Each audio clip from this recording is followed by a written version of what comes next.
தாவமான காகம் ஒரு காலத்தில் ஒரு காகம் இருந்தது. ஒரு நாள் அந்தக் காகத்திற்கு மிகவும் தாகம் ஏற்பட்டது. ஆஹா! தண்ணீர் எங்கே கிடைக்கும் என்று நினைத்துக்கொண்டு காகம் எங்கும் பறந்து தேடியது. வெயில் அதிகமாக இருந்ததால் காகம் மிகவும் சோர்வாக இருந்தது. எங்கும் தண்ணீர் கிடைக்கவில்லை. அப்போது தூரத்தில் ஒரு குடம் இருப்பதை காகம் பார்த்தது. மகிழ்ச்சியுடன் காகம் குடத்தின் அருகே பறந்து வந்தது. ஆனால் குடத்தில் இருந்த தண்ணீர் மிகக் குறைவாக இருந்தது. காகம் தண்ணீரை எட்ட முடியவில்லை.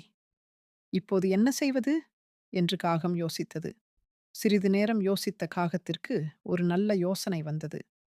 காகம் அருகில் இருந்த சிறிய கற்களை எடுத்துக்கொண்டு ஒன்றொன்றாக குடத்திற்குள் போட்டது. கற்கள் போட போட தண்ணீர் மேலே வந்தது. இப்போது காகம் சுலபமாக தண்ணீர் குடித்தது. தாகம் தீர்ந்ததால் காகம் மிகவும் மகிழ்ச்சியாக பறந்து சென்றத கதையின் நீதி. அறிவுடன் செயல்பட்டால் எந்த பிரச்சனையும் தீர்க்கலாம்.